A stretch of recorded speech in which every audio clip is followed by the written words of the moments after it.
ଆଜି ଶୁଣିବା ଓଡ଼ିଆ ସାହିତ୍ୟ ଜଗତର ତଥା ଓଡ଼ିଆ ସିନେମା ଜଗତର ଜଣେ ଉଜ୍ଜଳ ତାରକାଙ୍କର ଆତ୍ମଜୀବନୀ, ଯାହାଙ୍କର ନାମ ଅକ୍ଷୟ ମହାନ୍ତି।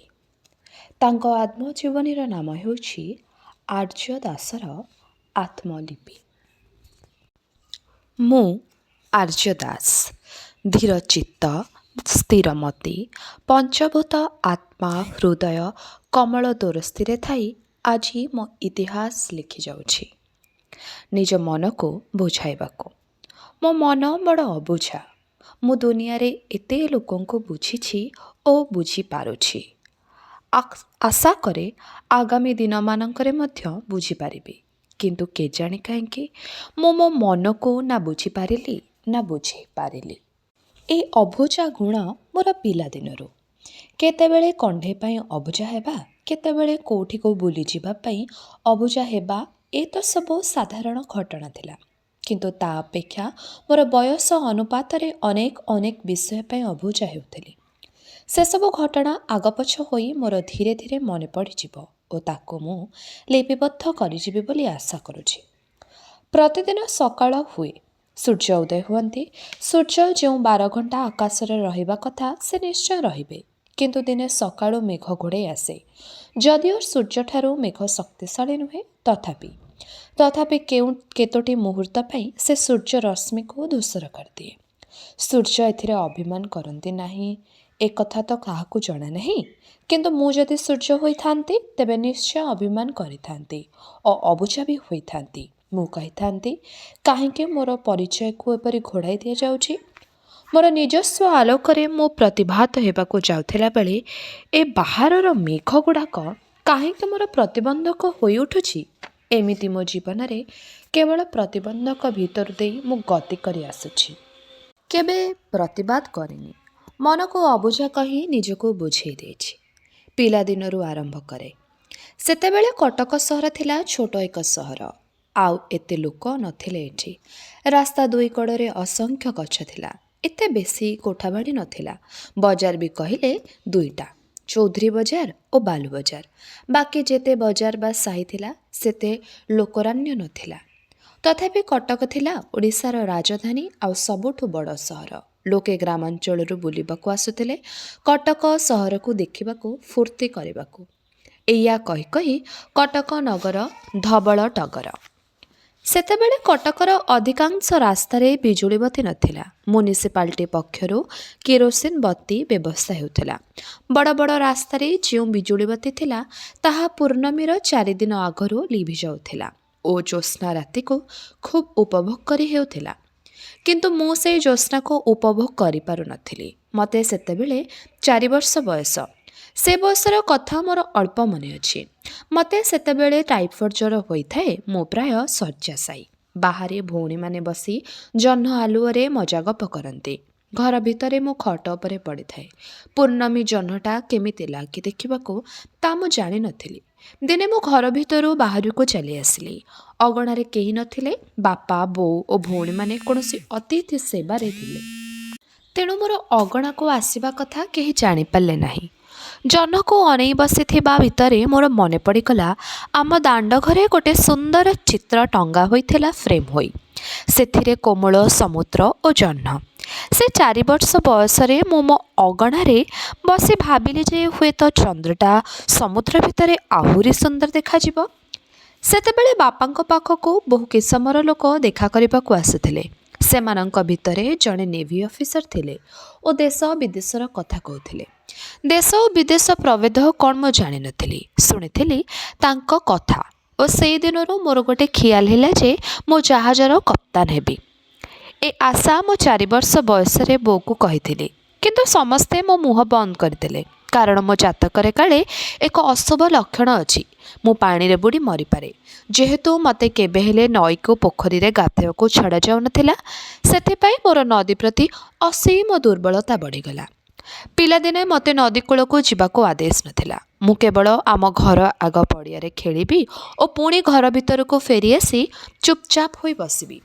ଏ ଚୁପଚାପ ହୋଇ ବସିବା ଦ୍ୱାରା ମୋର ସ୍ୱପ୍ନର ସଂଖ୍ୟା ବଢ଼ିଗଲା। ସବୁ ମଣିଷଙ୍କର କିଛି କିଛି ସ୍ୱପ୍ନ ଥାଏ। କିନ୍ତୁ ଗୁଡ଼ାଏ ସ୍ୱପ୍ନ କେବଳ କିଛି କିଛି ଲୋକଙ୍କ ପାଖରେ ଥାଏ। ମୁଁ ସେଇ କିଛି କିଛି ମଣିଷ ଭିତରୁ ଜଣେ। ମୋର ପାଠପଢ଼ା ଆରମ୍ଭ ହୋଇନଥାଏ। ଟାଇଫଏଡ଼୍ ଜ୍ୱର ମୋ ଦେହକୁ ସମ୍ପୂର୍ଣ୍ଣ ରୂପେ ଅସୁସ୍ଥ କରିଦେଇଥାଏ। ବାହାରକୁ ଟିକେ ବୁଲାଚଲା କରିବାକୁ ଗଲେ ସନ୍ଧ୍ୟାବେଳକୁ ପୁଣି ଜ୍ୱର ଦେହକୁ ଚାଲିଆସେ। ଘରୁ ପ୍ରାୟ ମୁଁ ବାହାରୁ ନଥାଏ।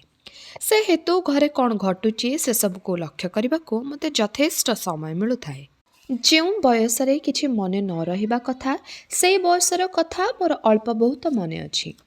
ଆମ ପରିବାର ଯେଉଁଠି ଥିଲା ସେ ଘର ବିଷୟରେ ଗୋଟିଏ ଚିତ୍ର ଦିଏ। 2 ବଖରା ମାଟି ଘର, ଉପରେ ଚାଳ, ମଝିରେ ଗୋଟିଏ ଅପ୍ରଶସ୍ତ ଅଗଣା, ସେଥି ଭିତରେ ଗୋଟିଏ ଚଉରା, ତାପରେ ଅନ୍ଧାରିଆ ହୋଇ ଆଉ 2 ବଖରା, ତାପରେ ଗୋଟିଏ ବାରି, ଅଳ୍ପ କିଛି ଫୁଲ ଗଛ ଓ କିଛି ପନିପରିବା ଗଛ। ଏ ଘରକୁ ମୁଁ ପିଲାଦିନୁ ଭାବି ଆସିଥିଲି ଯେ ଏ ଆମ ଘର। ସେ ରାସ୍ତାରେ ବିଜୁଳି ବତୀ ନଥିଲା, କେବଳ ମ୍ୟୁନିସିପାଲିଟିର କିରୋସିନ ବତୀ ଜଳୁଥିଲା। କଳା ହୋଇ ଲୋକଟିଏ ପ୍ରତ୍ୟେକ ଦିନ ସନ୍ଧ୍ୟା 6ଟା ବେଳକୁ ଗୋଟେ ବଡ଼ କିରାସିନି ଟିଣ ଗୋଟେ ସିଡ଼ି ନେଇ ଆସେ। ବତୀ ଖୁଣ୍ଟ ଉପରେ ଚଢ଼ି କାଚ ସଫା କରେ, କିରୋସିନ ତେଲ ଦେଇ ବତୀ ଜାଳି ଦେଇ ଚାଲିଯାଏ। ଏ ଲୋକ ଆମକୁ କାହିଁକି ରାତିରେ ଆଲୋକ ଦିଏ ତା ଜାଣିବାକୁ ମୋର ଖୁବ୍ ଇଚ୍ଛା ହେଉଥିଲା। ସେ ପ୍ରାୟ ପ୍ରତ୍ୟେକ ଦିନ ମୋତେ ଲକ୍ଷ୍ୟ କରେ ଓ ଧୀରେ ଧୀରେ ନଜରରେ ଆମର ବନ୍ଧୁତା ହୋଇଗଲା। ଦିନେ ମୁଁ ତାକୁ ପଚାରିଲି ଯେ ସେ କେଉଁଠୁ ଏ କିରୋସିନ ଆଣୁଛି।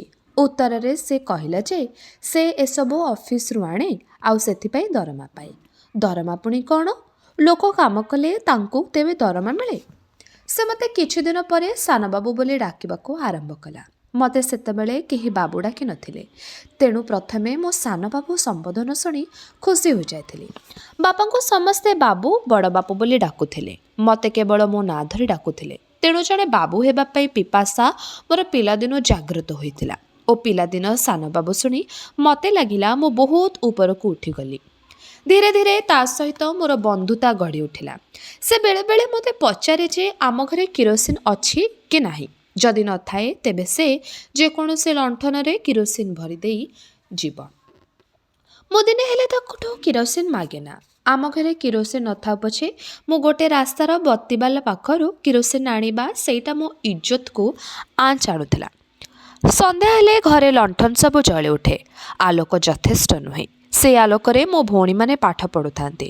ମୋର ସେତେବେଳେ ପଢ଼ା ଆରମ୍ଭ ହୋଇନଥାଏ। ପାଠପଢ଼ା ବିଷୟରେ ମୋର ଏତିକି ଧାରଣା ଥିଲା ଯେ ମୋତେ ଗୋଟେ ଘୋଡ଼ା ଗାଡ଼ିରେ ବସି କୌଣସି ସ୍କୁଲକୁ ଯିବାକୁ ହେବ। ଦିନେ ଠିକ୍ ସନ୍ଧ୍ୟାବେଳେ ମୁଁ ଘର ଆଗରେ ଠିଆ ହୋଇଛି। ସେ ମ୍ୟୁନିସିପାଲିଟି ବତୀବାଲା ଖୁଣ୍ଟ ଉପରେ ଚଢ଼ିଲା ଓ ବତୀ ସଫା କରିଦେଇ ତେଲ ଢାଳିବାକୁ ଓହ୍ଲେଇ ମୋତେ ପଚାରିଲା, ସାନବାବୁ ତମେ ପଢ଼ାପଢ଼ି କଲଣି? ନାଇଁ, ମୁଁ କହିଲି। ଜଲ୍ଦି ଜଲ୍ଦି ପଢ଼ିନିଅ, ନ ପଢ଼ିଲେ ମୋରି ପରି ହେବ। ଏ ବତୀ ଖୁଣ୍ଟ ଉପରେ ଚଢ଼ି ତେଲ ଢାଳିବ। ଏଥର ତୁମକୁ କ'ଣ ଅସୁବିଧା ହୁଏ? କୌଣସି ରକମ ଗୁଜରାଣ ମେଣ୍ଟିଯାଏ। ମନରେ ଏତିକି ଶାନ୍ତି ଯେ ଲୋକମାନଙ୍କ ପାଇଁ ମୁଁ କାମ କରୁଛି। ସେଦିନ ସେ ବତୀବାଲା ସହିତ କଥାବାର୍ତ୍ତା କଲା ପରେ ମୁଁ ଜାହାଜର କପ୍ତାନ ହେବାର ସ୍ୱପ୍ନରୁ ଓହ୍ଲେଇ ଆସି ସିଧା ମ୍ୟୁନିସିପାଲିଟି ବତୀବାଲା ହେବାର ସ୍ୱପ୍ନ ଦେଖିଲି। ଘରେ ଆସି ସଗର୍ବେ ଘୋଷଣା କଲି ଯେ ମୁଁ ଗୋଟେ ବତୀବାଲା ହେବି, ଲୋକମାନଙ୍କୁ ଆଲୋକ ଦେବି। ସେ କଥା ଶୁଣି ସମସ୍ତେ ମୋ ଉପରେ ରାଗିଗଲେ ଏବଂ ବୋଉଠାରୁ ମାଡ଼ ମଧ୍ୟ ଖାଇଥିଲି।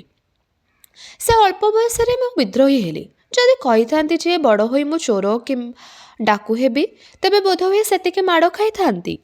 ଦୁନିଆର ଲୋକଙ୍କୁ ଆଲୋକ ଦେବା କେଉଁ ପାପ ଯେ ମୋତେ ଏତେ ମାଡ଼ ଖାଇବାକୁ ପଡ଼ିଲା? ମୋର ମନେ ହେଲା ମୁଁ ଭବିଷ୍ୟତରେ କ'ଣ କରିବି ଉଚିତ ସେମାନେ ସେଇଟା ନିଷ୍ପତ୍ତି କରିନେଇଛନ୍ତି।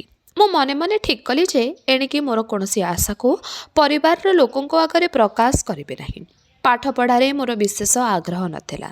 ସାଙ୍ଗମେଳରେ ପିଲାଦିନ କଟି ଯାଉଥିଲା। ବତୀବାଲା ହେବାର ଆଶା ବଦଳରେ ମୋତେ ଯେଉଁ ଧକ୍କା ମିଳିଲା ତାରି ଫଳରେ ମୁଁ ଚୁପଚାପ ହୋଇଗଲି।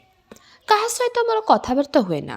ଠିକ୍ ଏହି ସମୟରେ ପ୍ରବେଶ କଲେ ଆମ ଘର ଓ ପରିବାର ଭିତରେ ଗୋଟିଏ ଅଦ୍ଭୁତ ଚରିତ୍ର। ସେ ଜଣେ ମହିଳା। ବହୁତ କମ୍ ବୟସରେ ବିଧବା ହୋଇଯାଇଥିଲେ ଏବଂ ଅଳ୍ପ କିଛି ବିଦ୍ୟାବୁଦ୍ଧି ନେଇ କଟକକୁ ଆସି ଗୋଟେ ବିଧବା ବୋର୍ଡ଼ିଂରେ ଦାଖଲ ହୋଇଥିଲେ। ଏ ବିଧବା ବୋର୍ଡ଼ିଂ ସଂଲଗ୍ନ ଥିଲା ଗୋଟେ ନିମ୍ନ ପ୍ରାଥମିକ ସ୍କୁଲ। ବିଧବା ବୋର୍ଡ଼ିଂରେ ବିଧବାମାନଙ୍କୁ ଶିକ୍ଷୟିତ୍ରୀ ହେବା ପାଇଁ ଶିକ୍ଷା ଦିଆଯାଏ। ସେମାନେ ସେ ଟ୍ରେନିଂ ପାଇବା ପରେ ବିଭିନ୍ନ ସ୍କୁଲରେ ଚାକିରି ପାଇଥାନ୍ତି। ସେହିପରି ଟ୍ରେନିଂ ପାଇଁ ଅଭୟା ଦେବୀ ସେହି ସ୍କୁଲରେ ପାଠ ପଢ଼ାଉଥିଲେ ଏବଂ ମୋର ଭଉଣୀମାନେ ସେଠି ପଢ଼ୁଥିବା ହେତୁ ତାଙ୍କର ପରିଚୟ ଆମ ପରିବାର ସହିତ ହୁଏ। ସବୁ ଛାତ୍ରଛାତ୍ରୀମାନଙ୍କର ସ୍କୁଲର ମାଷ୍ଟର କିମ୍ବା ମାଷ୍ଟରାଣୀ ସହିତ ଟିକେ ଟିକେ ପାରିବାରିକ ସମ୍ପର୍କ ରୁହେ। ଆମ ପରିବାରର ଘଟଣାରେ ଏହା ଟିକେ ବେଶୀ ଉଗ୍ର ହୋଇ ଉଠିଥିଲା। ତାହା କେମିତି? ଅଭୟା ଦେବୀ ମୋ ଭଉଣୀମାନଙ୍କୁ ଖୁବ୍ ଭଲ ପାଆନ୍ତି ଓ ଆମ ଘର ବିଷୟରେ ପଚାରନ୍ତି। ଏମିତି ଦିନେ ସେ ଆମ ଘରକୁ ଆସିଲେ। ସେ ଖୁବ୍ ସ୍ନେହୀ ଓ ଜଣାପଡ଼ୁଥିଲେ ଯେ ସେ ଉଦ୍ଦେଶ୍ୟହୀନ ଭାବରେ ଆମ ଘରକୁ ଆସୁଥିଲେ। ମୋ ବାପା ଖୁବ୍ ସରଳ ପ୍ରକୃତିର ଲୋକ ଏବଂ ସେ ପିଲାଦିନୁ ତାଙ୍କ ମା ଅର୍ଥାତ୍ ମୋ ଜେଜେମାଙ୍କୁ ହରାଇଥିଲେ। ତେଣୁ ଯେତେବେଳେ ଅଭୟା ଦେବୀ ଆମ ଘରକୁ ଯିବା ଆସିବା କଲେ ଏବଂ ଯେହେତୁ ବାପାଙ୍କର ମାଙ୍କ ନାଁ ଅଭୟା ଥିଲା, ସେହେତୁ ସେ ଏ ଶିକ୍ଷୟିତ୍ରୀ ଅଭୟା ଦେବୀଙ୍କୁ ନିଜର ଧର୍ମମା କଲେ। ଆମେମାନେ ସମସ୍ତେ ବିଧବା ବୋର୍ଡ଼ିଂକୁ ଯିବା ଆସିବା କଲୁ ଓ ଅଭୟା ଦେବୀ ଆମ ପରିବାରର ଉପରେ ଅସୀମ କର୍ତ୍ତୃତ୍ୱ ଜାରି କଲେ। ଅଭୟା ଦେବୀଙ୍କ ଖାଇବା ପିଇବାଠୁ ଲୁଗା ପିନ୍ଧିବା ସବୁ କାମ ଆମ ପରିବାରକୁ ବହନ କରିବାକୁ ପଡ଼ିଲା। ମୁଁ ସେତେବେଳେ 4 ବର୍ଷର ଓ ମୋତେ ସେ ଗେହ୍ଲା କରି ନେଇ ସେ ବିଧବା ବୋର୍ଡ଼ିଂରେ ରଖିଲେ। ବିଧବା ବୋର୍ଡ଼ିଂ ଗୋଟେ 2 ମହଲା କୋଠା, ବହୁତ ପୁରୁଣା କାଳିଆ। ସେଟା ବି କୌଣସି ସ୍କୁଲ ହେବା ପାଇଁ ଯୋଗ୍ୟ ନୁହେଁ। କିନ୍ତୁ ସେ ଘରଟା ସରକାର ସେତେବେଳେ ଭଡ଼ାରେ ନେଇ ବିଧବା ବୋର୍ଡ଼ିଂ କରିଥିଲେ। ଅନ୍ତେବାସିନୀ ପ୍ରାୟ 30 ଜଣ ବିଧବା। ସେମାନଙ୍କ ଭିତରେ କୋଠରୀରେ ସେମାନେ ସବୁ ଶୁଅନ୍ତି। ରୋଷେଇ ଘର ପାଖରେ ଗୋଟେ ଲମ୍ବା ଘର ଥିଲା। ସେଇଠି ସମସ୍ତେ ଏକାଠି ବସି ଖାଆନ୍ତି। ମୁଁ ଅଭୟା ଦେବୀଙ୍କୁ ମା ବୋଲି ଡାକୁଥିଲି। ସେ ବିରାଟ କୋଠର, ଅଧେ ସ୍କୁଲ ଓ ଅଧେ ହଷ୍ଟେଲ। ଖେଳିବା ପାଇଁ ଗୋଟେ ପଡ଼ିଆ। ସ୍କୁଲ ସରିଗଲା ପରେ ସବୁ ସୁନସାନ ହୋଇଯାଏ ଓ ମୁଁ ନିହାତି ଏକୁଟିଆ ହୋଇଯାଏ। ପଡ଼ିଆକୁ ଯାଇ କାହା ସାଙ୍ଗରେ ଖେଳିବି? ମୋର ଇତିମଧ୍ୟରେ ସେ ପ୍ରାଇମେରୀ ସ୍କୁଲରେ ନାମ ଲେଖା ହୋଇଥିଲା। ସେଇଟା ଗୋଟେ ଝିଅଙ୍କ ସ୍କୁଲ, କିନ୍ତୁ ଆମେ 3 ଜଣ ପୁଅ ମଧ୍ୟ ସେଇଠି ପଢ଼ୁଥିଲୁ। ଦିନବେଳଟା ବେଶ କଠେ। ସ୍କୁଲରେ ପ୍ରାୟ 100 ଛାତ୍ରୀ ଓ ଆମେ 3 ଜଣ ପୁଅ। ଦିନ 10ଟାରୁ 4ଟା ପର୍ଯ୍ୟନ୍ତ ହୋ ହା ଲାଗିଥାଏ। ଖେଳ ଛୁଟିରେ ଖୁବ୍ ଖେଳ ହୁଏ ଝିଅମାନଙ୍କ ସାଙ୍ଗରେ। ଝିଅଙ୍କ ସାଙ୍ଗେ ଖେଳୁ ଖେଳୁ ମୋର କେତେଗୁଡ଼ିଏ ଢଙ୍ଗ ଝିଅଙ୍କ ପରି ହୋଇଗଲା।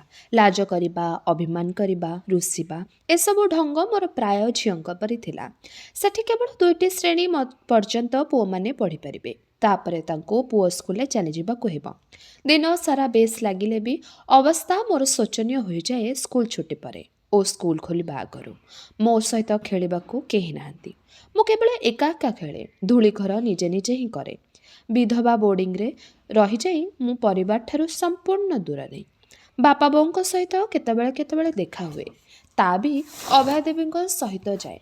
ସେଠି ସ୍ନେହ ଟିକେ ପାଇବାକୁ ମୋତେ ଅବସର ମିଳେ ନା, କାରଣ ଅଭୟା ଦେବୀ ସଭିଙ୍କ ଦୃଷ୍ଟି ଆକର୍ଷଣ କରି ବସନ୍ତି।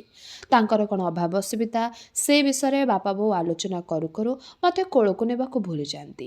ମୋର ସେ ବୟସର ମନ ବିଦ୍ରୋହୀ ହେଲା। ମୁଁ ଅଭୟା ଦେବୀଙ୍କୁ ଘୃଣା କରିବା ଆରମ୍ଭ କଲି। ବିଧବା ବୋର୍ଡ଼ିଂରେ କୋଠାଘର ଚାରିପାଖେ ଗୋଟେ ବିରାଟ ହତା। ସାମ୍ନା ପଟକୁ ପ୍ରାୟ 100 ଫୁଟ ଜାଗାରେ ଫୁଲ ବଗିଚା ଓ ଗେଟ୍ ପାଖକୁ ଏକ ବିରାଟ ବାଦାମ ଗଛ। ପଛପଟେ ବିଭିନ୍ନ ପରିବା କିଆରୀ ଓ ଗୋଟେ କୂଅ। ସେ କୂଅର ପାଣି କେହି ବ୍ୟବହାର କରନ୍ତି ନାହିଁ। ସେଥିରେ ପାଣି ଖୁବ୍ ବେଶୀ। ନଈ ପଡ଼ିଲେ ପାଣିକୁ ଛୁଇଁ ହେବ। ସେଇ ପାଣିରେ ଅନେକ ମାଛ ଥିଲେ ଓ ସେମାନେ ମୋର ବୋରିଂ ବେଳର ସାଥୀ। ଉପରଓଳି ଯେତେବେଳେ ସ୍କୁଲ ଛୁଟି ସେଇ ହୋଇଯାଏ, ଗେଟ୍ ପାଖରେ ଥିବା ବାଦାମ ଗଛ ତଳେ ଖେଳେ। ଚାରିପଟ କୂଅ ପାଖରେ ମାଛମାନଙ୍କ ସହିତ ଖେଳେ। ମୋ ସାଥିରେ ମୁଢ଼ି, ଚୁଡ଼ା ଇତ୍ୟାଦି ନେଇଯାଏ। ପାଣିରେ ପକାଏ। ମାଛମାନେ ତାକୁ ଖାଆନ୍ତି।